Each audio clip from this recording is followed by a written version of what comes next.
ഇത് ശനിയാഴ്ചത്തെ വീഡിയോ ആണ് കേട്ടോ. രാവിലെ തന്നെ പൊതിച്ചോറ് കിട്ടാനുള്ള പരിപാടിയിലാണേ. ചേട്ടായി ചോറ് കൊണ്ടുപോകാനാണ്, ഉച്ചയ്ക്കത്തേനാണേ. പണിക്ക് കൊണ്ടുപോകാൻ വേണ്ടിയാണേ. കുറച്ച് ദിവസം ഇങ്ങനെ കെട്ടണം ആലോചിച്ചുകൊണ്ടിരിക്കുന്നതാണ്, സമയം കിട്ടിയില്ലായിരുന്നു. ഇന്ന് രാവിലെ തന്നെ ചേട്ടായി ഇല വെട്ടി വാട്ടി തന്നെ. പിന്നെ ഞാൻ ചോറ് വെച്ചായിരുന്നു. ചോറും പിന്നെ വൻപയർ മെഴുക്ക് പുരട്ടി, മുട്ട പൊരിച്ചത്, ചമ്മന്തി, പിന്നെ ഇച്ചിരി മുളക് വറുത്തത്, പിന്നെ 2 കഷ്ണം മീനും വെച്ച് കൊടുക്കുന്നുണ്ടേ. പൊതി കെട്ടാനൊന്നും എനിക്കറിയത്തില്ല. പിന്നെ ചേട്ടായി തന്നെ കെട്ടി പൊതിഞ്ഞ് വെച്ചേ. ഞാൻ കെട്ടിയ ചോറവിടെ കെട്ട് വേറൊരു സ്ഥലത്ത് വിരിക്കും. അതുകൊണ്ട് എനിക്ക് കെട്ടാനൊന്നും അങ്ങനെ അറിയത്തില്ലേ. ചേട്ടായി തന്നെ നല്ല അടിപൊളിയായിട്ട് കെട്ടി പൊതി കെട്ടി അവിടെ മാറ്റി വെച്ചു. പിന്നെ രാവിലെ തന്നെ ഒരു 7:30 ആയപ്പോൾ ചേട്ടായി പിന്നെ പണിക്കിറങ്ങി പോയേ. അതിന് ശേഷം ഞാൻ പിന്നെ മേലൊക്കെ കഴുകി വന്നു ജസ്റ്റ് ഒന്ന് ഒരുങ്ങിയേ. കണ്ണും എഴുതി പൊട്ടും തൊട്ട് ഒന്ന് സിന്ദൂരത്തിൻ്റെ സ്റ്റിക്കാണ്. പിന്നെ ജസ്റ്റ് ഇച്ചിരി ലിപ്സ്റ്റിക് ഇട്ടേ. ചുമ്മാ വീട്ടിലിരിക്കുവായതുകൊണ്ട് ഞാനങ്ങ് ഇടാറില്ല. പിന്നെ ശകലം തേച്ചു. പിന്നെ ലൈനർ കൊണ്ട് പൊട്ട് തൊട്ടേ.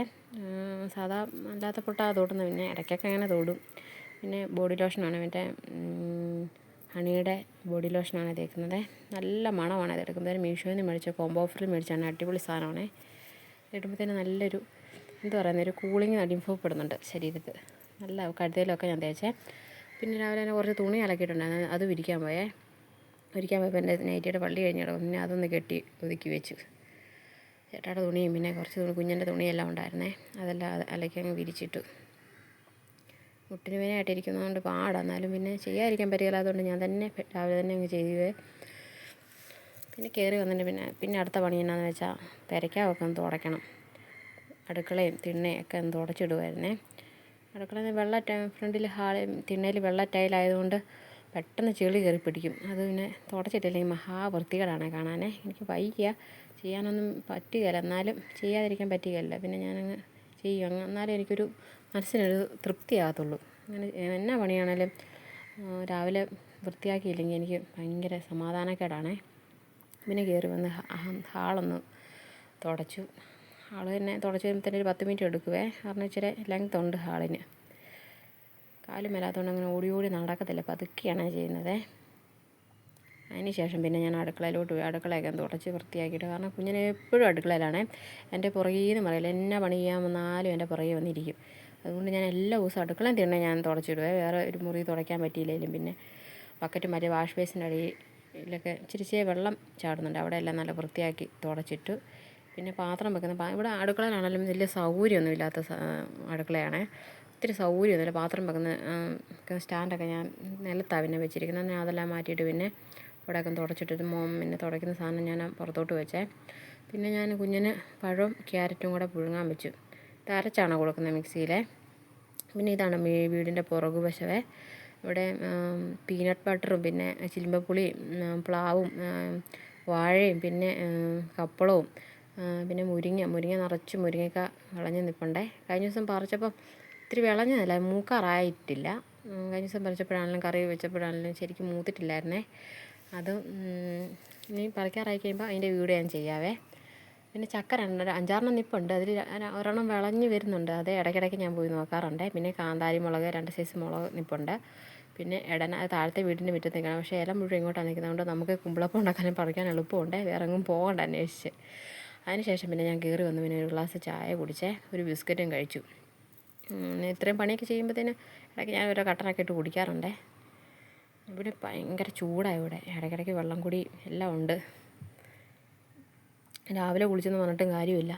എപ്പോഴും വിശർക്കുന്ന പോലത്തെ ചൂടാണ്. എൻ്റെ പിന്നെ ഫാനിട്ടിട്ടും കാര്യമില്ല. ചൂട് കാറ്റാണ് പിന്നെ വീശുന്നത്. പിന്നെ കട്ടനെല്ലാം കൂടി കഴിഞ്ഞിട്ട് പിന്നെ ഞാൻ കുഞ്ഞിന് പിന്നെ ക്യാരറ്റും പഴവും കൂടെ മിക്സ് ചെയ്താണ് ഞാൻ അരയ്ക്കുന്നത്.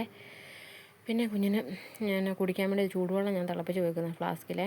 അവന് ഇടയ്ക്ക് ലാക്ടോജൻ എടുക്കാൻ വേണ്ടി പിന്നെ എപ്പോഴും തിളപ്പിക്കാൻ പോകാൻ പറ്റില്ലാത്തതുകൊണ്ട് ഞാനിങ്ങനെ വെള്ളം ഇങ്ങനെ എടുത്ത് വെച്ചേക്കുക, തിളച്ച വെള്ളമേ. പിന്നെ അത് മിക്സ് ചെയ്താണ് ഞാൻ അവന് കലക്കി കൊടുക്കുന്നത്. അല്ലെങ്കിൽ ഇച്ചിരി സമയം കൊടുക്കാൻ താമസിച്ചാൽ കിടന്ന് കാറുവേ, വലിയപായി കിടന്ന് കാറും. അത് ഇങ്ങനെ കരയിപ്പിക്കാതിരിക്കാൻ വേണ്ടി ഞാൻ പിന്നെ നേരത്തെ അതങ്ങ് ചെയ്ത് വെക്കും. പിന്നെ അത് പഴവും ഇതും ക്യാരറ്റും കൂടെ അരച്ച് ഞാൻ കുഞ്ഞിന് കോരി കൊടുക്കുകയാണേ. അവനിത് ഇഷ്ടമാണ്. ക്യാരറ്റ് തന്നെ അരച്ച് കൊടുത്താൽ വലിയ മടിയാണ്, തുപ്പി കളയുവേ. പിന്നെ പഴവും ക്യാരറ്റും കൂടെ ഒരുമിച്ച് അരച്ച് മിക്സ് ചെയ്ത് കൊടുത്തു കഴിഞ്ഞാൽ പിന്നെ കഴിച്ചോളും. കാരണം എന്താ വെച്ചാൽ പഴത്തിൻ്റെ ടേസ്റ്റ് ഇഷ്ടമാണ്. പഴം പുഴുങ്ങി കൊടുത്താൽ കഴിച്ചോളുവേ. പിന്നെ അതെല്ലാം കൊടുത്തു. പിന്നെ രാവിലെ തന്നെ എഴുന്നേറ്റ് വന്നപ്പോൾ അവനൊരു പനിയുടെ ക്ഷീണമാണ്, പനിക്കുന്നുണ്ടായിരുന്നു. രാവിലെ തന്നെ നല്ല ചൂടുണ്ടായിരുന്നേ, അതിൻ്റെ ഒരു ക്ഷീണം, ഭയങ്കര മഴക്കായിരുന്നു. രാത്രിയിലൊന്നും ഒരു തുള്ളി പോലും അവൻ ഉറങ്ങിയില്ലേ. ഞങ്ങൾ എടുത്തുകൊണ്ട് മാറി മാറി എടുത്തുകൊണ്ടിരിക്കുമായിരുന്നു. കിടത്തും എഴുന്നേക്കും, കിടത്തും എഴുന്നേക്കും, അങ്ങനെ തന്നെയാണ്. അപ്പോഴും ക്ഷീണമാണേ. കുറഞ്ഞില്ലെങ്കിൽ നാളെ ഒന്ന് ആശുപത്രി കൊണ്ടുപോകേണ്ട വരുമായിരിക്കും. പിന്നെ അവനെ അങ്ങ് ഉറക്കി കിടത്തിയിട്ട് പിന്നെ ഞാൻ പിന്നെ നിലവിളക്കൊന്ന് കഴുകി വെച്ചേ. ആഴ്ചയിലൊന്ന് ഞാൻ കഴുകുന്നതാണേ. അപ്പടി കഴുകിയില്ലെങ്കിൽ പിന്നെ ക്ലാവ് പിടിക്കും. അതുകൊണ്ട് ഞാനൊന്ന് നല്ലതായിട്ട് വൃത്തിയായിട്ടൊന്ന് കഴുകി തുടച്ച് ഞാൻ തട്ടേ കൊണ്ടുപോകും. തട്ടും ഒന്ന് തുടയ്ക്കണം. പിന്നെ നന്നായിട്ടൊന്ന് വൃത്തിയായിട്ട് കഴുകി എല്ലാം ശരിയായി എല്ലാം മൊത്തത്തിലൊന്ന് കഴുകി ഞാൻ വയ്ക്കുന്നുണ്ട്. പിന്നെ ഒരു തുണി കൊണ്ട് ഞാൻ നന്നായിട്ട് തുടച്ച്, നിലവിളക്കല്ലേ നമ്മളെപ്പോഴും നല്ല വൃത്തിയായിട്ട് സൂക്ഷിക്കണ്ടേ. അതുകൊണ്ട് ഞാൻ ആഴ്ച ഒരു പ്രാവശ്യം മസ്റ്റായിട്ടും കഴുകാറുണ്ട്. പിന്നെ ആ തട്ടയിലിരിക്കുന്ന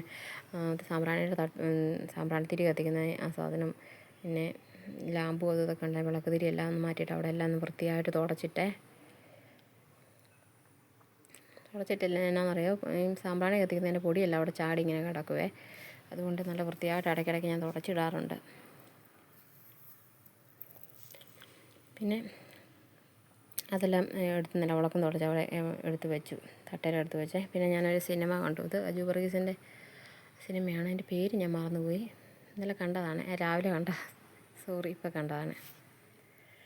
പിന്നെ അതിന് ശേഷം ഉച്ചയൊക്കെ ആയപ്പോഴത്തേന് ഞാൻ ചോറ് കഴിച്ചേ. ചമ്മന്തിയും മുട്ട പൊരിച്ചതും പിന്നെ മുളക് വറുത്തതും പയറും പിന്നെ മീൻ വറുത്തതൊക്കെ ഉണ്ടായിരുന്നേ. എല്ലാം കൂട്ടി ഞാൻ ചോറ് കഴിച്ചു. ഇച്ചിരി വെള്ളവും കുടിച്ചു. ചൂടായതുകൊണ്ട് ഭയങ്കര വിശപ്പാണ്, എപ്പോഴും വിശക്കും. എന്നാലും ഞാൻ ശകലേ കഴിക്കാറുള്ളൂ. പിന്നെ വൈകുന്നേരമൊക്കെ ആയപ്പോഴത്തേന് കുഞ്ഞിന് മരുന്ന് ഞാൻ കൊടുത്തേ. രാവിലെ ഒരു ഡോസ് കൊടുത്തായിരുന്നു. പിന്നെ 6 മണിക്കൂർ കഴിയുമ്പം കൊടുക്കണമല്ലോ. പാരസെറ്റാമോളാണ് കൊടുക്കുന്നത്. അവന് കൊടുത്ത് അപ്പടി ക്ഷീണമാണേ. പിന്നെ ഞാൻ അവനെ മുമ്പ് കൊണ്ടുവന്ന് മേലും കഴിച്ച് ഞാനും ഒന്ന് മേല് കഴിയിട്ട് കയറി വന്നായിരുന്നേ. ഞാൻ പറഞ്ഞു ഭയങ്കര ചൂടാണ്, വിയർത്ത് കുളിച്ച്. രാവിലെ മേല് കഴുകി, എന്നാലും കാര്യമില്ലായിരുന്നു. പിന്നെ ഒന്നുകൂടെ പോയി കഴുകി. പിന്നെ തുണിയെല്ലാം ഒന്ന് പെറുക്കിയേ. രാവിലെ അലക്കിയിട്ട തുണിയെല്ലാം ഉണങ്ങിയായിരുന്നു. അതൊക്കെ പിന്നെ ഒന്ന് പെറുക്കാൻ പോയി. കുഞ്ഞിനെ കൊണ്ടാണ് ഇറങ്ങിപ്പോകുന്നത്. അതുകൊണ്ട് ഇച്ചിരി പാടാണെങ്കിലും ചെയ്യാൻ ഇപ്പം ശീലമായി. അവനെ തന്നെ ഇരുത്തിയിട്ട് പോരാൻ പറ്റുകയില്ല. കാരണം അവനിങ്ങനെ ഇറങ്ങിപ്പോരും. തിണ്ണയിലോട്ട് വന്ന് വീണ് കഴിഞ്ഞാൽ ഞാൻ കാണില്ല. കാരണം എനിക്ക് മുട്ടിന് വേദന, പെട്ടെന്ന് അങ്ങ് തിരിഞ്ഞ് നോക്കാനും കയറി ചെല്ലാനും ഒന്നും പറ്റുകയില്ലാത്തതുകൊണ്ട് ഞാൻ അവനെ ഇങ്ങനെ തോളെ തന്നെ ഇരുത്തിയേക്കുവാണേ. പിന്നെ ഒന്ന് മിറ്റം രാവിലെ അടിച്ചിട്ടാൽ പിന്നെ ഒന്നുകൂടെ ഒന്ന് അടിക്കാമെന്ന് വെച്ചു. കാരണം എന്ന് വെച്ചാൽ അപ്പടി ചപ്പായിരുന്നു, നല്ല കാറ്റുണ്ടായിരുന്നേ. അപ്പോൾ അവിടെ എല്ലാം ചപ്പ് വീണിട്ടുണ്ടായിരുന്നു. പിന്നെ ഞാൻ അവിടെ നിന്ന് അവനെ കൊണ്ട് അടിച്ചിട്ടു. അയ്യോ ഭയങ്കര ബുദ്ധിമുട്ടാണ് അവനെ തോളെ വെച്ചുകൊണ്ട് മുറ്റം അടിക്കുന്നത്. പക്ഷേ ചെയ്യാതിരിക്കാൻ പറ്റുകയല്ലോ, പിന്നെ ഞാനങ്ങ് ചെയ്തു. ഇതൊക്കെ പിന്നെ ശീലങ്ങൾ, അമ്മമാർക്ക് പിന്നെ ഇതൊക്കെ അല്ലേ ഒരു എൻ്റർടൈൻമെൻറ്റ്. അങ്ങനെയൊക്കെ ചെയ്ത് പഠിച്ചു, ശീലമായി എനിക്ക്. പിന്നെ കുഞ്ഞിനെ എനിക്ക് ഒറ്റയ്ക്ക് ഒരിടത്ത് ഇരുത്തിയിട്ട് പോകാൻ പേടിയാണ്. അവനിങ്ങനെ വലിഞ്ഞ് കയറി എഴുന്നേറ്റ് നിൽക്കാൻ തുടങ്ങിയതുകൊണ്ട്. പിന്നെ ഞാൻ അകത്ത് കയറി വന്ന് അവന് കളിപ്പാട്ടമൊക്കെ എടുത്ത് കൊടുത്ത്, എൻ്റെ മേക്കപ്പ് ബോക്സ് മെയിൻ അവൻ്റെ കളിപ്പാട്ടമേ, അതെല്ലാം കൊടുത്ത് പിന്നെ തുണിയെല്ലാം മടക്കി വെച്ചേ. ഷർട്ടും പിന്നെ ബെഡ്ഷീറ്റും അതൊക്കെ ഉണ്ടായിരുന്നേ, കൈലിയും എല്ലാം ഒന്ന് മടക്കി പെറുക്കി ഞാൻ ഒതുക്കി വെക്കുന്നുണ്ടേ. കുഞ്ഞാവിടെ നിന്ന് കളിയാണേ. എൻ്റെ സാധനങ്ങൾ മതി അവന് കളിക്കാൻ, കളിപ്പാട്ടമൊന്നും വേണ്ട. ഞാൻ കൊടുത്ത പാവയൊക്കെ കണ്ട് അവിടെ തട്ടി കഴിഞ്ഞിട്ട് അവൻ എൻ്റെ സാധനങ്ങളെടുത്താണ് കളിക്കുന്നത്. പിന്നെ ഇത് മീഷോനും പക്ഷെ മേടിച്ച ബെഡ്ഷീറ്റാണേ, ഒന്നിനും കൊള്ളുകയില്ല. കാരണം എന്ന് വെച്ചാൽ കീറിപ്പോയി, പിഞ്ചി കീറിപ്പോയേ. പക്ഷെ അതിൻ്റെ ആ പടം കണ്ട്, മിക്കി മൗസിൻ്റെ പടം കണ്ടിട്ട് മേടിച്ചായിരുന്നു. പക്ഷെ ഡെലിവറി സമയത്ത് മേടിച്ചത്, പക്ഷെ ഒന്നിനും കൊള്ളുകയില്ലായിരുന്നേ. 2 ബെഡ്ഷീറ്റും മേടിച്ചായിരുന്നു, രണ്ടും കീറിപ്പോയി.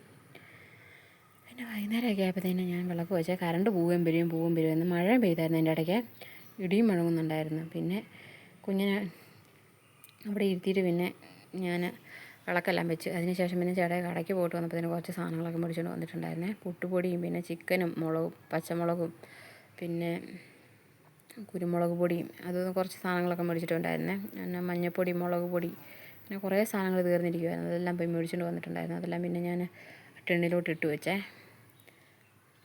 ഇങ്ങനെ ഈ ടിന്നിലിടുന്നതുകൊണ്ട് എളുപ്പമുണ്ട് എടുക്കാനൊക്കെ പൊടികൾ. പിന്നെ ചേട്ടായി കടയ്ക്ക് പോയിട്ട് പൊറോട്ട മേടിച്ചുകൊണ്ട് വന്നിട്ടുണ്ടായിരുന്നു. പിന്നെ ഒരു ഗ്ലാസ് ചായ ഇട്ട് സബോളയൊക്കെ അരിഞ്ഞ് ഞങ്ങൾ പൊറോട്ടയും ചിക്കൻ കറിയും കൂടെ കൂട്ടി കഴിച്ചേ. കുഞ്ഞിന് അപ്പം തുടങ്ങും കാർച്ച, എന്തെങ്കിലും കഴിക്കാൻ എടുക്കുമ്പോൾ തുടങ്ങും കാർച്ച. പക്ഷേ ഇതൊന്നും കൊടുക്കാൻ പറ്റുമല്ലോ അവന്. ചേട്ടായി എല്ലാം ഇന്ന് കടി മേടിച്ചുകൊണ്ട് വരുന്നത്. ഇന്ന് മഴയായതുകൊണ്ട് ചേട്ടായി മേടിച്ചുകൊണ്ടും വന്നില്ല, താമസിച്ച് വരാനേ. അതുകൊണ്ട് പിന്നെ കടിയും മേടിച്ചുകൊണ്ട് വന്നില്ല. പിന്നെ ഇങ്ങനെ ഇരുന്ന് വഴക്ക് അതിനോട് താന്ന് പറഞ്ഞുകൊണ്ട് കൊടുക്കാൻ പറ്റുമല്ലോ പൊറോട്ട ആയതുകൊണ്ട്. പിന്നെ ചേട്ടായി പിന്നെ ഫ്രിഡ്ജ് തുറന്ന് പിന്നെ ഒരു ബിസ്ക്കറ്റ് അങ്ങ് എടുത്ത് കൊടുത്തു. അപ്പോഴാണ് ആശാനൊന്ന് അടങ്ങിയത്. ഞാൻ ബിസ്ക്കറ്റ് നിന്നുകൊണ്ട് കുറച്ച് നേരം അവിടേക്ക് ഇരുന്നു. പൊറോട്ട താന്ന് എന്നോട് പറയാം. കൊടുക്കാൻ പറ്റുകയില്ലല്ലോ. ചേട്ടായി ഫ്രിഡ്ജ് തുറക്കുന്ന സൗണ്ട് കേട്ടതേ തിരിഞ്ഞ് നോക്കി. ഞാൻ ബിസ്ക്കറ്റൊക്കെ തിന്നുകൊണ്ട് എൻ്റെ കൂടെ അങ്ങനെ ഇരുന്ന് കഴിച്ചു. അപ്പോൾ എൻ്റെ വീഡിയോ ഇഷ്ടപ്പെടുന്നവരെല്ലാം ലൈക്ക് ചെയ്യണം, സബ്സ്ക്രൈബ് ചെയ്യാനും മറക്കരുത് കേട്ടോ. പിന്നെ ഞാൻ കുഞ്ഞിനെ നിലത്ത് വിട്ടേ. അതിനുശേഷം പിന്നെ ചായയും കൂടെ കുടിച്ചു. അവനെ വെച്ചുകൊണ്ട് ചായ കുടിക്കാൻ പറ്റുകയില്ല. പിന്നെ ചായ കുടിച്ച പാത്രമേ ഉള്ളൂ. ബൈ. അടുത്ത വീഡിയോ കാണാവേ.